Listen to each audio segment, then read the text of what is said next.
ছি ছি, এইসব মাছ কি কেউ খায়? এসব মাছে তো অনেক কাঁটা, আর এসব মাছকে তো বিড়ালকে খাওয়ায়।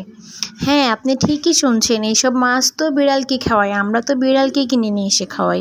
এটা আমার কথা না, এটা কিছু কিছু বড়লোকস আপু এবং ভাবিদের কথা, ঠিক আছে? আমরা এইসব মাছ খাই না।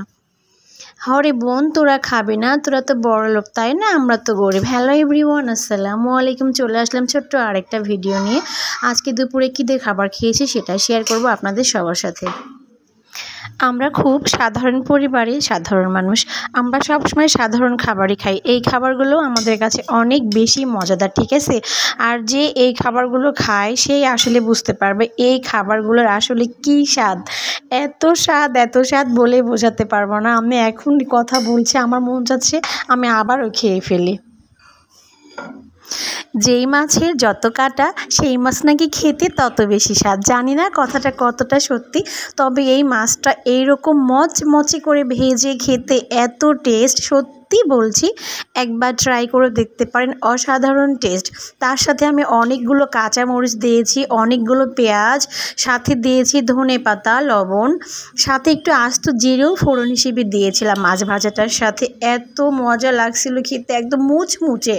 মাছটা যখন ভাঙতেছিলাম তখন মচ করে শব্দ হচ্ছিল, আর সাথে একটু একটু করে শুকনা মরিচ কামড়ায় খাচ্ছিলাম। ইস, কি যে বলবো, এত ভালো লাগছিল, এত এত এত এত মজাদার। আর যারা বেশি ঝাল পছন্দ করে তাদের তো কোনো কথাই নাই, আবার যারা ঝাল পছন্দ করে না তাদের এই খাওয়াটা দেখলে কিন্তু আবার গা জ্বলে উঠতে পারে। সত্যি শুষাই খাওয়ার কিন্তু টেস্টটাই একটু অন্যরকম। একটু করে ভাত খাবো, একটু করে শুষাবো, কী যে ভালো লাগে। আমার বাড়িওয়ালাই তো ঝাল খাওয়া দেখলে খুব গরম হয়ে যায়, সে কিন্তু বেশি একটা ঝাল খায় না। আমি একদম তরকারির সাথেও খাই, কাঁচা মরিচও খাই, সাথে আবার শুকনা মরিচ ভেজে নিয়েও খাই। বলতে গেলে নাম্বার 1 ঝালখোর আমাকে বলা যায়। এই যে মাছ ভাজিটা খাচ্ছি এটা কিন্তু খুব ঝাল হয়েছিল। আর এই মাছটা আমি কিন্তু খাচ্ছিলাম কাঁটা সমেত, ঠিক আছে? একটা কাঁটাও আমি ফেলিনি, সবগুলো কাঁটা একদম মচ করে চাবিয়ে খেয়ে নিয়েছি। সত্যি খুব বেশি কাঁটা, কিন্তু ভাজার পরে অত বেশি কাঁটা নেই। টেস্টটা কিন্তু সত্যি বলতে ইলিশ মাছের মতোই, ঘ্রাণটাও কিন্তু এরকম। বলতে গেলে গরিবের ইলিশ মাছও বলা চলে। খুব মজা, আপনারা একবার ট্রাই করে দেখতে পারেন, সত্যি বলছি। আর এই মাছটা কিন্তু অনেক বেশি খাওয়া হয়েছিল আমি যখন খুলনায় ছিলাম। খুলনায় কিন্তু অনেক বেশি সামুদ্রিক মাছ পাওয়া যায়, তবে আমি যেখানে থাকছি রাজশাহীতে, এখানে বেশি একটি সামুদ্রিক মাছ পাওয়া যায় না। এই মাছটা একান্তই আমার বাড়িতে শুধু আমারই পছন্দ, শুধু আমার জন্য এই মাছটা নিয়ে আসা হয়। আর আমি এই মাছটাকে এরকম মচমচে করে তেলে একদম মচমচা করে ভাজে এরকম পেঁয়াজ দিয়ে খাবারটা খেয়ে নেই। আমার কোনো কিছুই প্রয়োজন পড়ে না যদি এরকম মচমচে মাছ ভাজা থাকে। আমি সেদিন আবার পালং শাকও করেছিলাম, সাথে একটি পালং শাকও নিচ্ছিলাম, তবে পালং শাকের সাথে মিক্স করে খাওয়ার থেকে এই মাছটা দিয়ে শুধু খাইতেই কিন্তু খুব মজা লাগছিল।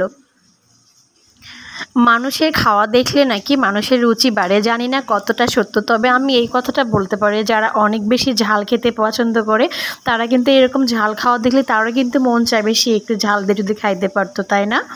তো বন্ধুরা, আজকের ভিডিওটা এই পর্যন্তই। সবাইকে অনেক ধন্যবাদ আমার ভিডিওটি ফুল ওয়াচ করার জন্য। আর বেশি করে ধন্যবাদ জানাচ্ছি কারণ এতক্ষণ ধরে আপনারা আমার বকবকটা সহ্য করেছেন। সবাই ভালো থাকবেন, সুস্থ থাকবেন, নিজের প্রতি খেয়াল রাখবেন, ঠিক আছে? আসছি, আল্লাহ হাফেজ।